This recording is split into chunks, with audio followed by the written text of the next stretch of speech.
My name is James Ebaugh, James Robert Ebaugh. I was born October 30th, 1923 in Seaside Hospital in Long Beach, California. I'm Estella and Greg Hoey. I was born in Hartshorn, Oklahoma, in the southeast corner of Oklahoma in 1926, July the 20th.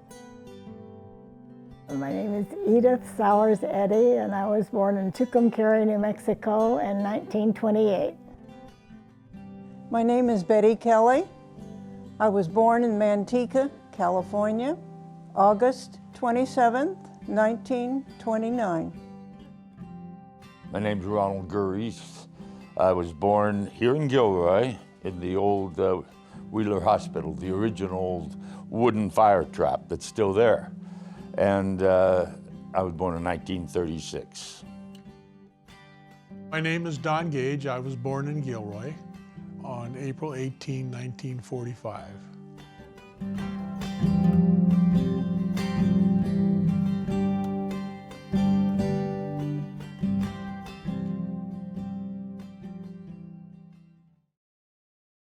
My parents were both born and raised in Colorado. My dad was a wildcatter back in what is known as the cable tool days. They drilled wells, all over the United States in various places quite successfully. People in the oil business moved frequently because they drilled fields up and they moved them, and active drilling only went on for usually a year, 2 or 3. So as a child, I moved from Long Beach to Ventura briefly to Oil Fields, California, which is 9 miles north of Coalinga, and Highway 5, to many people's perception, an area of gross desolation.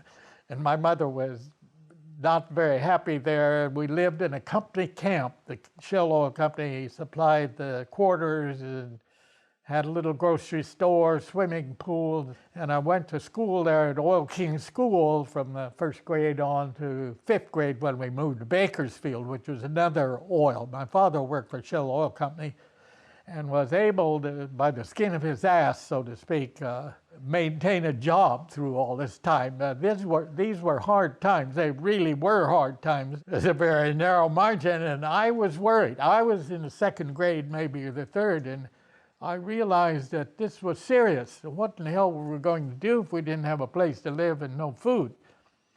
And my mother was equally disturbed. So anyway, that was the scene. Came to Gilroy, I believe, in 1948, post-war World War II.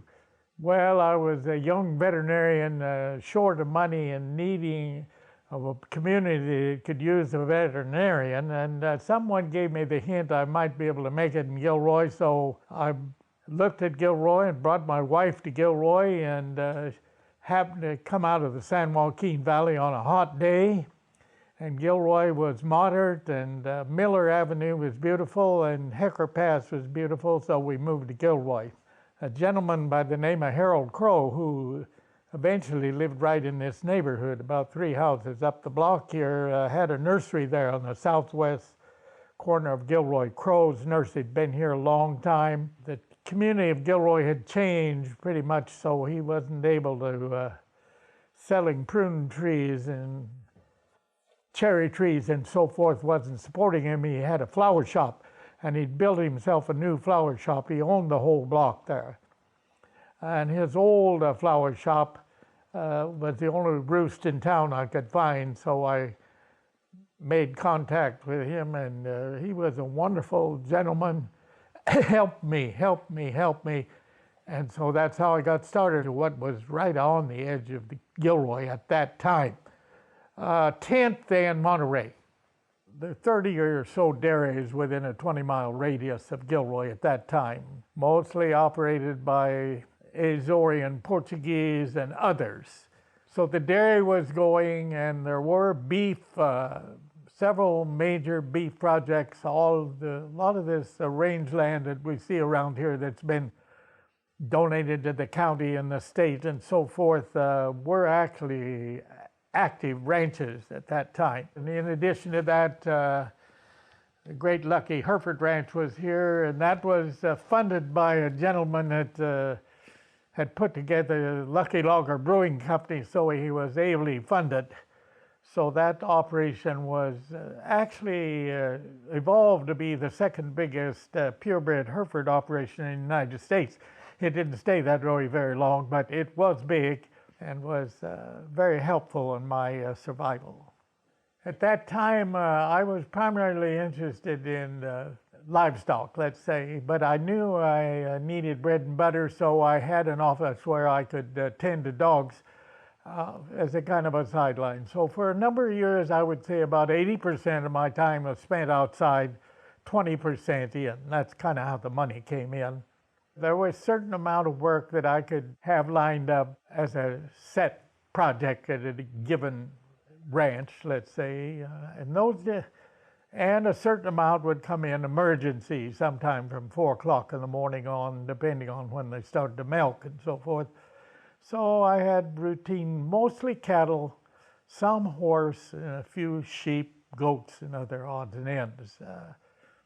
So I've kind of lived day by day. I frequently had appointments, 1 or 2 lined up, but the appointments would often involve vaccination of cattle. That put me on every livestock owning premise in the area, because the feds in the state actually had a man who went out through the country and visited them and had the records, a state veterinarian so named, a guy by the name of John D. Mattei at the time, a very nice guy who really helped me by giving me the name of every cattle owner and so forth in the given area and letting them know that they were going to have to vaccinate. And so that kept me busy some too, because there was a pretty good population of cattle here.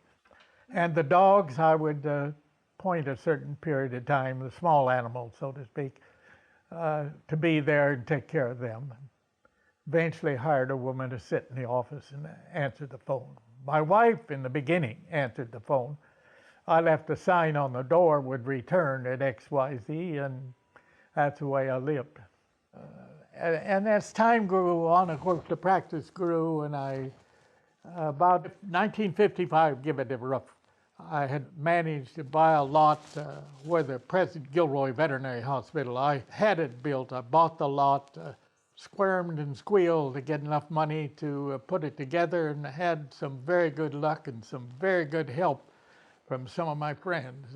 I eventually took Bill Throckmorton as a partner, who worked out very well. I knew I had to make a conversion from working outside barnyard to the veterinary hospital, and Throckmorton helped immensely with that. One of the first really pluses we had for a long time was a lady by the name of Claudia Morgan. Barbara Binder was another good one we had.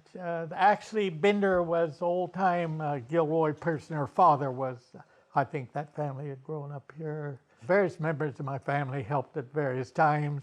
Lynn Bonino, wife of a long-time San Martin family. And so we were a pretty happy bunch, actually. Behaved ourselves pretty well. My husband's great-grandmother, they came across the plains, and we have the chair that her husband made for the grandmother to ride in the wagon coming across the plains. They stopped up in Northern California where there was businesses going, and they didn't stay there very long. They came on down to this area, and that was in 1854. He died a couple years after they came here, and she was left with all these kids and a ranch that she couldn't buy because she wasn't a man.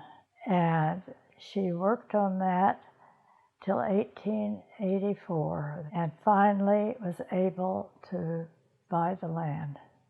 Well, my husband's mother was one of her daughters. In Oklahoma, I had gone to high school, and I graduated in 47 when I came to California. And my brother came to Oklahoma, and I came out back with him and went to Heal's Business and got a job at Pan American Airways. And another brother came out, and the only place he could find to live was on the Hoey Ranch in Gilroy, and traveled to San Jose for work. Then I went down to visit him and on the ranch and met Edward, and that was in 1948, and we were married in 1949, and that's when I came to Gilroy. Hoey Ranch was 2 miles from Monterey Highway. You would go out on First Street and straight out for 2 miles, and Hoey Ranch was out there. 640 acres. They grew apples and all kinds of fruit, but they sold prunes, pears, and cattle. Who ran the ranch? Oh, my husband did, Edward, and his parents lived in the big house on the north side of the road, adjacent to the golf course. And after we were married for a few months, we built a house across the road.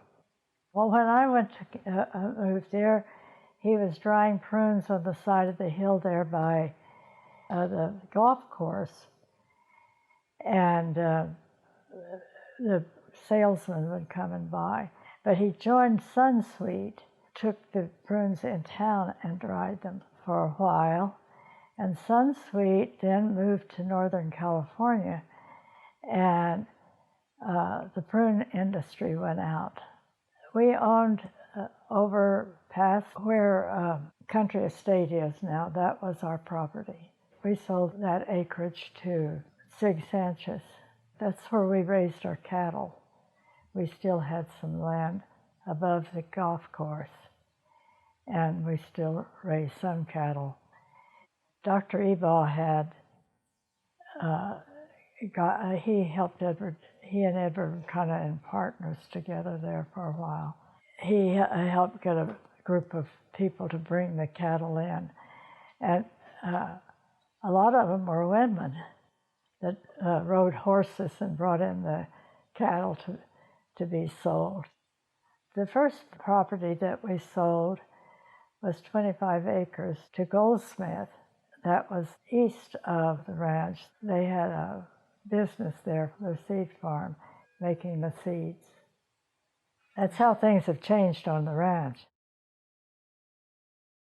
My father was from Kansas, and he homesteaded in New Mexico, and my mother was from North Carolina, and she came to Tucumcari to teach school after she graduated from college. And so my mother was teaching school, and that's where they met.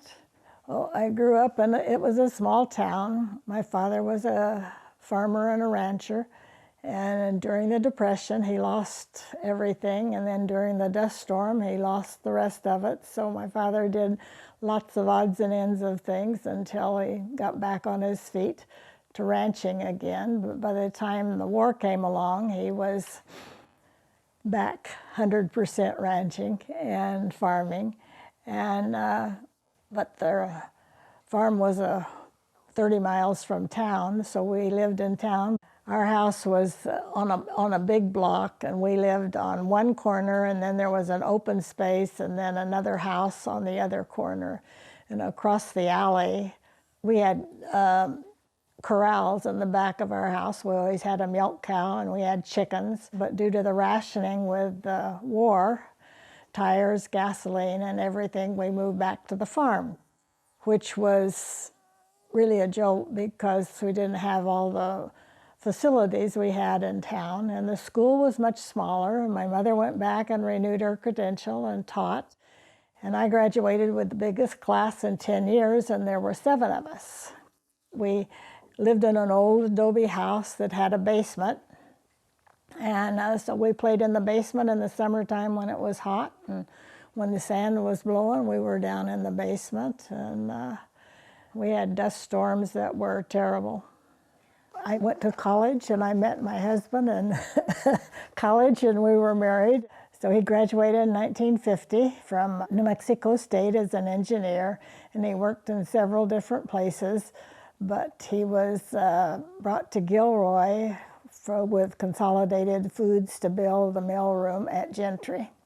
So in 1957, we moved to Gilroy. It was a little town, lots of old buildings downtown and scattered out along the main street. There were no houses to rent, or no houses to buy. And Herb finally talked a man named Smith into leasing his house that was in an estate until the estate was settled with an option to buy, and I still live in that house. So at that point, I had 3 children. The oldest was in kindergarten. There was a lot going on in Gilroy. We had Children's Home Society, which I was influential in. I was active in my church, the Methodist Church, and then in school activities for children. In those days, we had parent help with all kinds of things.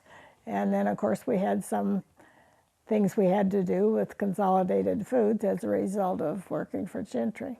But when they all got in school full-time, I went back to San Jose State and finished my degree. I majored in textiles, and they had done away with their home economics department, but they allowed me to go ahead and finish. There was a lady getting her doctorate in some form of textiles as a teacher, and so I worked with her on her senior project. Then a number of years later, with my next door neighbor, Bea Rulison. Her husband was a local doctor, and she was a home major too, and we bought a fabric shop, and I had a fabric shop.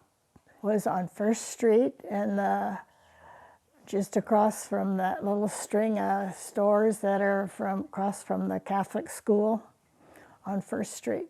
It was called the Fabric Shop, and we had it for 6 years. Well, I belonged to Children's Home Society in Ventura when we lived there. Then when they wanted to start one here, they asked if I would help, and so I did, and I was a member for 50 years, helping children that were adopted, and when girls were pregnant, and took them back and forth to doctors and helped with all facets of the adoption. After Herb left Gentry, we went into business for ourselves. And Herb ran South Valley Manufacturing, he and 2 other gentlemen, and then he bought them out.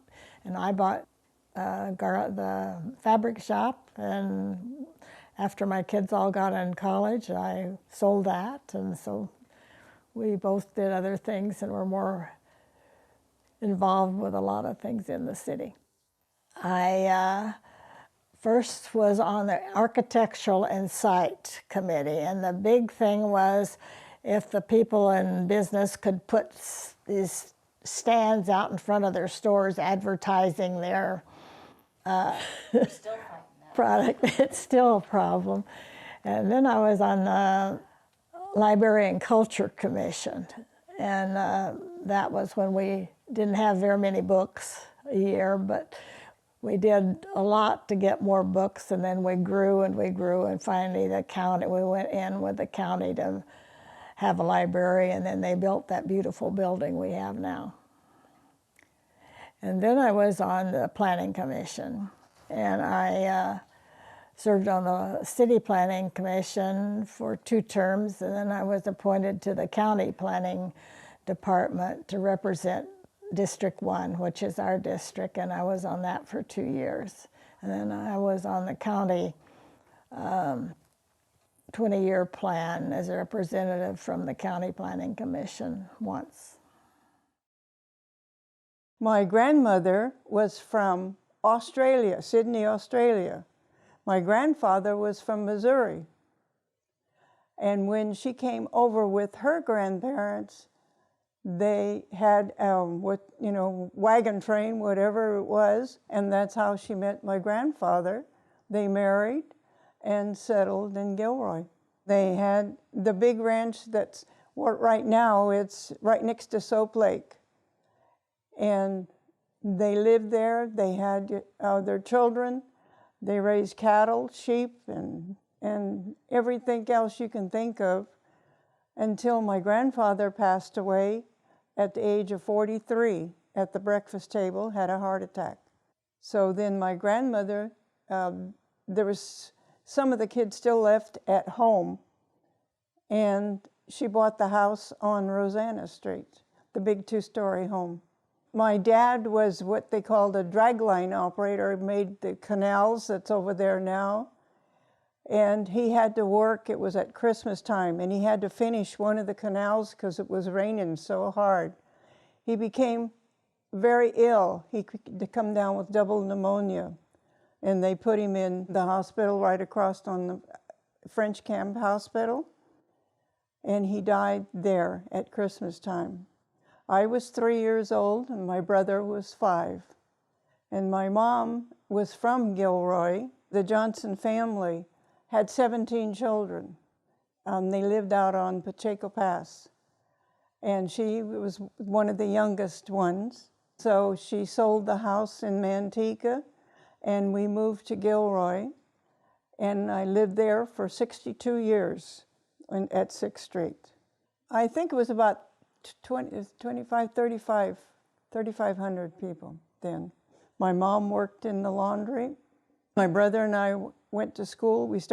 I started Elliott School and then went to Jordan School, Wheeler School, and Gilroy High School. The laundry was on Monterey Street, where you went past the bus depot and then Salachi had his laundry there. My mother worked there for a good many years. She was one of the main people that if Mrs. Chesbrough or one of the ladies of Gilroy had a laced tablecloth and had a little hole in it or something, my mother could sew that and fix it, and like you never knew anything was wrong with it. She did a lot of that kind of work, and they were very appreciative of it. So it was hard work, though, because she had to walk to work because we didn't have a car, and it was hot or raining, whatever, but she made the best of it, and so did we. So I started kindergarten with quite a few good friends. I made good friends with them.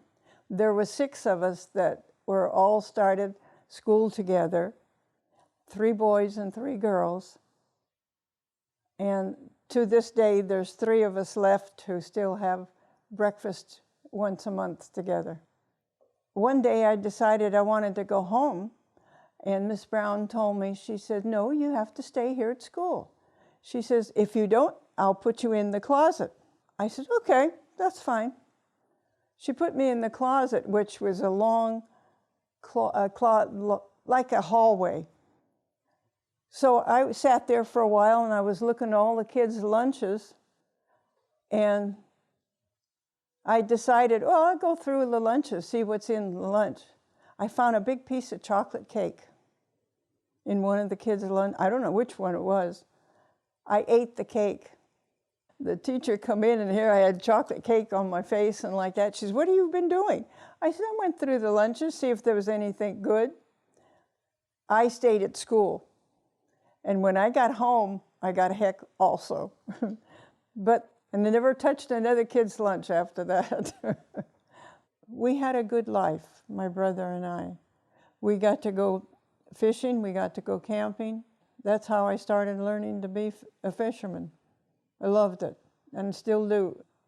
After I got out of high school, my mom and I were home. My brother was in the service, and Fanny Holloway, the chief operator at the telephone company, called my mom to ask her if she would like to come to work for her. She needed operators. My mom said no, but Betty just graduated from high school and she's looking for a job. So Fanny hired me. August 16th, 1947, Fanny told me to come in at 1 o'clock. So she set me down with Dora James, and we had 16 sets of chords on the board. And I learned how to do it that afternoon. And Fanny told me, she said, come to work tomorrow morning at 8 o'clock. You'll work 8 to 5. So I started at 69 cents an hour. In the first 2 weeks I worked, I made $50, and I thought I was a millionaire. See, I remember telephones very well. So well that our first number was 391. And my dad's was 287. Because I used to be able to call him as a little boy when I was probably 4 years old at his plant, tell him I was out of caps, and would he stop and buy me a roll of caps? And he did. When he remembered, he did. We had, like I say, 16 sets of cords. The back cord you plugged in. When a light came in, somebody picked up the receiver. We'd plug it in, ask number please, and then the front cord, we would ring the number for them. On Sundays, we gave kind of special service because some of the dignitary ladies of Gilroy, Mrs. Kelly, Mrs. Eschberg, all those, they had a son or daughter in college or something, and they wanted special treatment. They would be playing bridge with a certain party or something over at somebody's house, and we would put a plug in their phone line, and then when the call came through, we would call them over at whoever house they were playing bridge at. We gave them that service. When we went digital, they wanted us to do the same thing, and we explained to them, I'm sorry, we don't have that service anymore because we don't know when they're calling or anything. Everything gets direct then. And they were very disappointed we couldn't give them that service anymore. Fannie Holloway was a good chief operator, and she kept an eye on all the girls. She would plug in if she thought somebody was talking or something more than what you were supposed to or something like that. She was a very good chief operator and a good boss to work for. And when Fannie retired, Ann Peterson took over from, she was from the San Jose area. Ann worked, I think, 9 years, and then her health became bad. So Mr. Strahl was our manager then. He says, I want to talk to you. And I thought, oh boy, what did I do now? You know? So he says, now Betty, he says, you've been here quite a long time. You've been day supervisor, evening supervisor, and you've done a good job. All the girls like you. So, you know Ann is retiring, and I said yes. He said, we would like for you to take her job as chief operator. So I kind of went down in my chair, kind of thought, oh boy. So he said, well, what do you think? I says, if you think I can do it, I'll do it. So I did. I became chief operator then. I had 45 employees when they did away with the operators in 1987, and that was it. Both of my folks were in the 1906 earthquake fire. Their parents lived there, both of them. Well, you're 6 years old, and now all of a sudden, this is my father's stories to me. He didn't go to school, and every day when they ate, it was a barbecue. It was like a picnic every day, and his recollection of it wasn't of pain and suffering. His recollection was it was a picnic every day. So their parents both moved. My mother's parents moved to Oakland. My father's parents moved here to the Gilroy San Martin area, and originally they were farming prunes. Now my father was born in 1900. They were married about 26. Nobody had any money. They lived with his parents for many years. I don't know that it's quite easy, but for a woman to go and live with her husband's parents. But I think my mother lived there for about 5 or 6 years. My father grew tomatoes early on and had the wild experiences many people had in those years. If you imagine, he hauled tomatoes up to the longshore up in San Francisco to be shipped, and the old trucks They had hard tires, the rubber tires, no radios. And if you had a radio, the truck made so much noise you wouldn't be able to hear. So about a dozen guys, when he got to Longshore, pulled him out of the truck and with 2x4s beat the hell out of him. In fact, he was in the hospital for months, and my mother was having one of my sister's births at the time. And so that's the way the world was. Dad didn't know there was a longshoreman strike. Around 1931, as I said, my father did not have a nickel. He had 4 kids. He was standing next to the general contractor who was building Bay Meadows racetrack. And the general contractor was very unhappy with the work done by the fellow doing the earth moving, and he fired him. And he asked my father, could you do a better job? Anybody that had a chance at anything, oh, yes, of course. You know, this was a time when everybody helped everybody. You know, it was depression. People were poor, but they helped each other to the extent they could. So Dad borrowed, he had a tractor, old tractor and a scraper, and he borrowed another, put them in tandem, and he leveled Bay Meadows. And from that, he got a job leveling Tanforan. Then he started to build earth-moving equipment, and he developed the hydraulic pump, which started hydraulics. Up till that time, hydraulics wouldn't work because the pumps, they blew up and exploded. So he started a plant here in Gilroy and built earth-moving equipment and sold it through Caterpillar dealers worldwide. There was a plant, maybe 600,000 to 700,000 square feet, a plant over on Leavesley and Monterey Street. Now it's all warehouse. As a child, I lived on Monterey Street, about where the Gilroy Lube and the car wash is, and that until our doctor made my father move out of there because my brother had got double pneumonia and all kinds of problems. And, you know, wind blew through it. Nobody had any money, you got to remember. It was poor land, poor people. So then my father bought a house on Forest Street. We all grew up there for the most part. And we lived there until 1943, at which time my father bought a ranch out at Hecker Pass. It's just beyond Gilroy Gardens. There's some huge eucalyptus trees.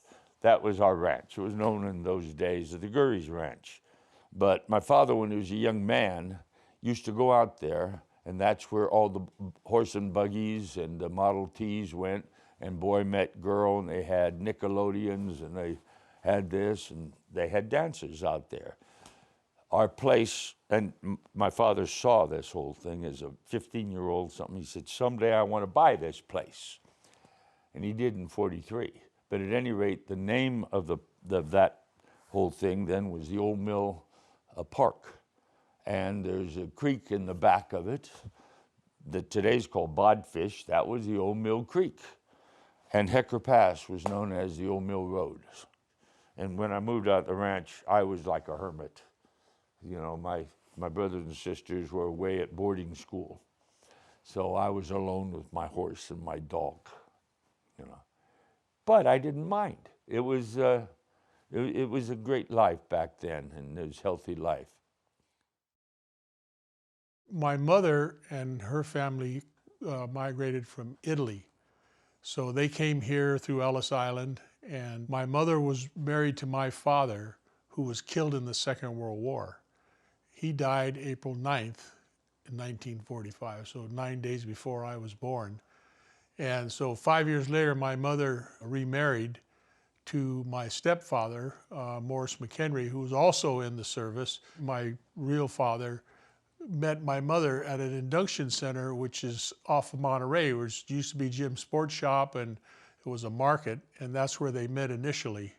And they ended up getting married. All the old gals, the stories I used to hear, would go over there to see all the soldiers, and you know, they'd get, you know, do all these things and go. But that's where she met my mother. And like I say, they came over from Italy in 1921. There was my grandmother, my 4 uncles, and my mother. My grandfather was killed in the First World War. Because they had to work, they bought a ranch south of Gilroy on the other side of Gavilan College. They were on both sides of the highway. It was a couple hundred acres, and it was prunes, 160 acres of prunes, and then 20 acres of cherries and 20 acres of peaches.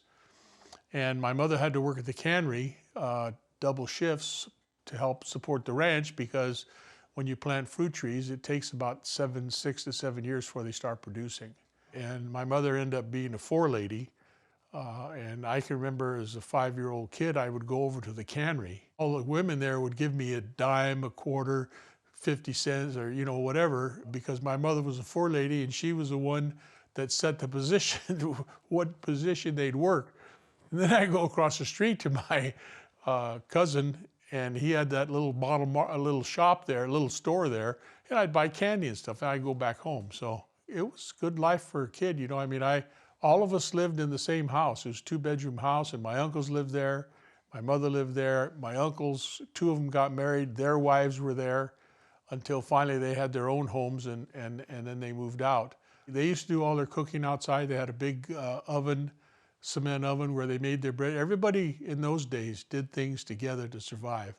We had Portuguese people, we had Mexican people, we had Italian people all living there, and they'd go out, for example, and slaughter pigs, and they'd cut them in half and they'd deliver them to the homes, and then each one of them would do their own thing, make their sausage, and did tomatoes and all these things. But they basically did it all together just to survive. And everybody, they talk a lot about race today, but we had probably most nationalities there, and they were all friends, and we did things together.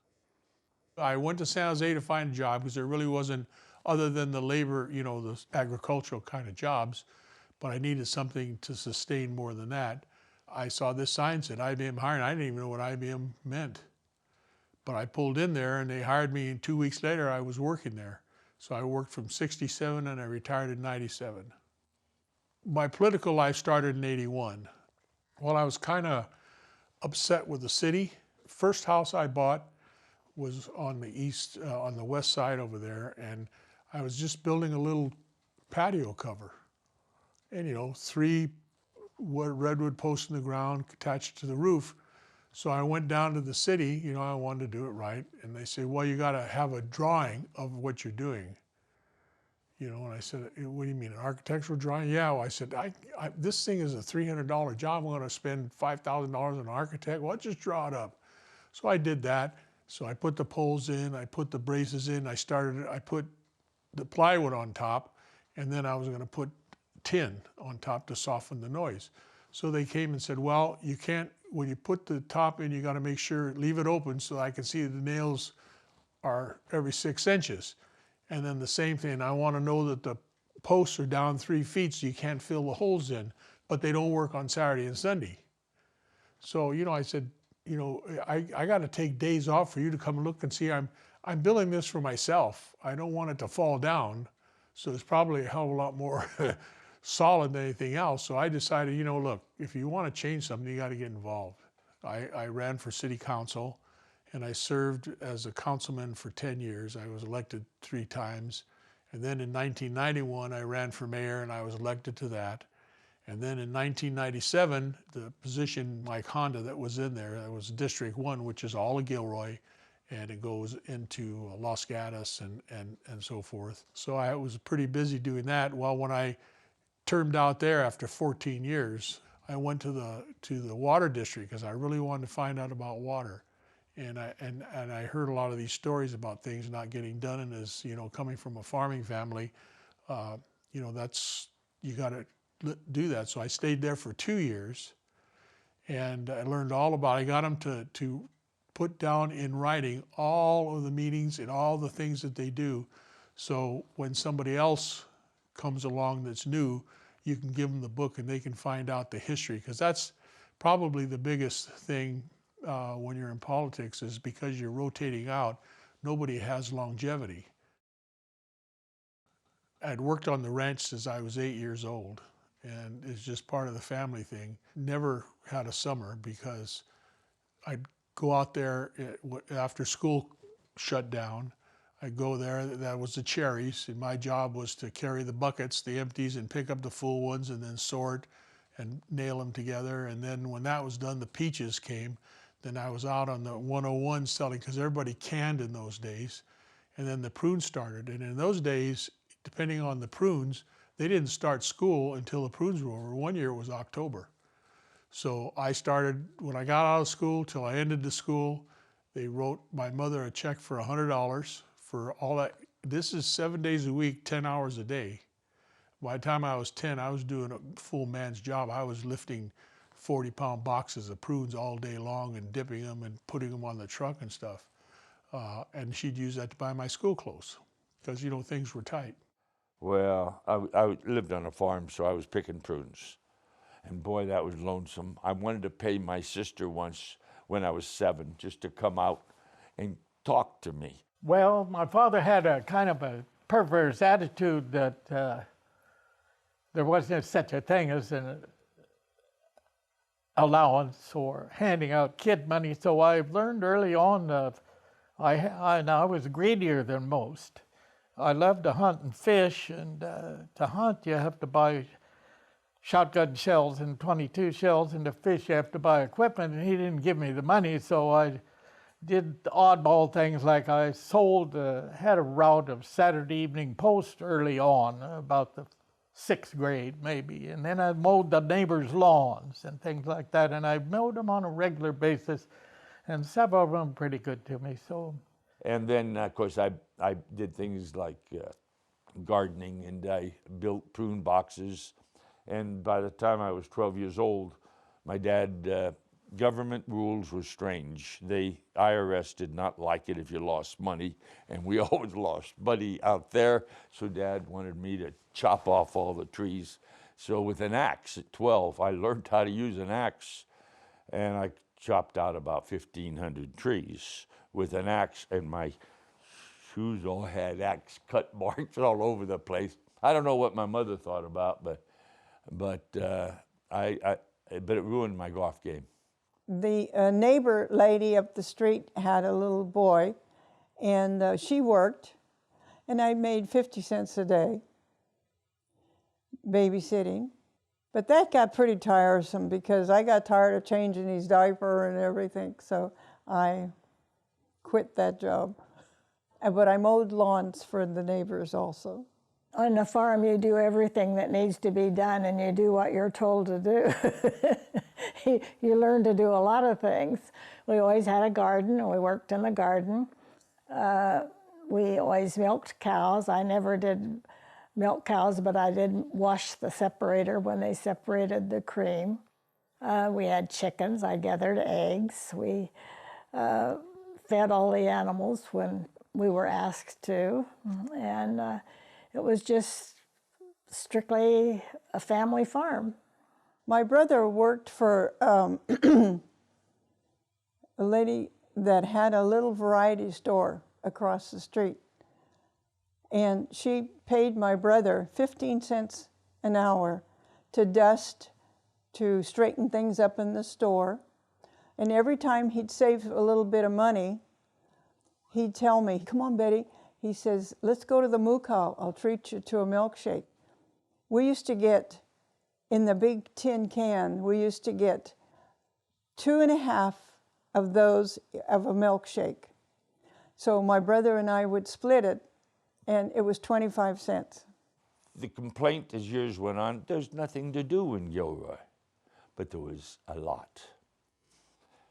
We, of course, enjoyed the movies, and right next to it there was Schilling's was a creamery, and they made their own vanilla, strawberry, and chocolate ice cream with little cones with paper around it. That was a nickel, and I mean, that was good ice cream.